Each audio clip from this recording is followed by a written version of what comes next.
বিকেলের শেষ আলো গোধূলির ছায়া ফেলে। রূপালী পর্দা থেকে রাজনীতির মাঠে খেলতে নামা অভিনেতা ফেরদৌস গত ৫ আগস্ট সরকার পতনের পর থেকে আত্মগোপনে আছেন।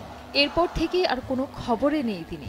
তবে সম্প্রতি নিজের বন্ধু ভারতীয় চিত্রনায়িকা ঋতুপর্ণা সেনগুপ্তের জন্য কবিতা লিখে আলোচনায় হঠাৎ বৃষ্টিখ্যাত এই অভিনেতা। একদিন স্বপ্নের দিন বেদনার বর্ণবিহীন এমনই স্বপ্নের দিন। গত ৭ জুন ফেরদৌসের জন্মদিনে তার এই লেখা কবিতার স্ক্রিনশট ফেসবুকে শেয়ার করে ঋতুপর্ণা লিখেছেন, আমার প্রিয় বন্ধু এবং পরিবারের সদস্য ফেরদৌসকে জন্মদিনের শুভেচ্ছা। এই সুন্দর উপহারের জন্য ধন্যবাদ।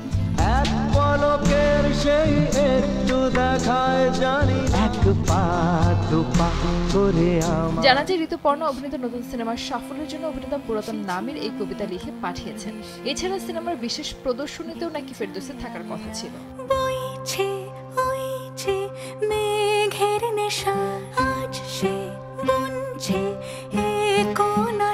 অভিনেত্রী বলেন, এই কবিতা পুরাতন সিনেমার সফলতার জন্য, তাই এটি আমার কাছে আরো বিশেষ।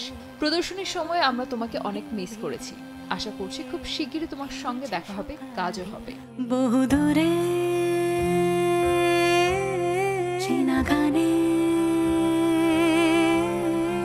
সম্প্রতি মুক্তি পেয়েছে ঋতুপর্ণা অভিনীত পুরাতন। এই সিনেমাতে একজন নতুন ঋতুপর্ণাকে দেখা গেছে। এতে তার মায়ের চরিত্রে অভিনয় করেছেন শর্মিলা ঠাকুর।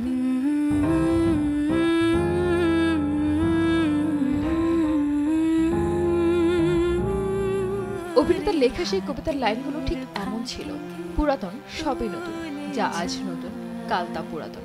পুরাতন পূর্ণতা দেয়, পুরাতন স্মৃতি কাতর করে, মাঝে মাঝে দীর্ঘশ্বাসও দেয়। পুরাতন যেন এক মায়ার বাঁধন।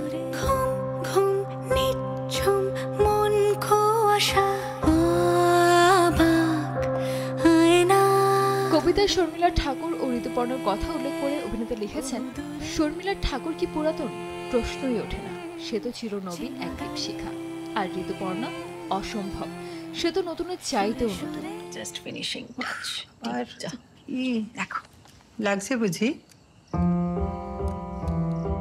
কবিতায় নিজেদের বন্ধুত্বের কথা স্মরণ করে লিখেছেন, বন্ধু কি কখনো পুরাতন হয়?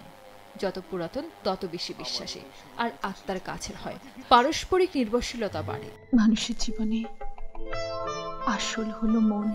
সবশেষে ধন্যবাদ জানিয়ে লিখেছেন, ধন্যবাদ আমার সবচেয়ে পুরাতন শ্রেষ্ঠ বন্ধু ঋতুপর্ণা সেনগুপ্তকে। নতুন ভাবে পুরাতনকে ফিরিয়ে এনে সবাইকে চমকে দিয়ে বাংলা সিনেমাকে আলোকিত করার জন্য তোমার পুরো টিমকে অভিনন্দন।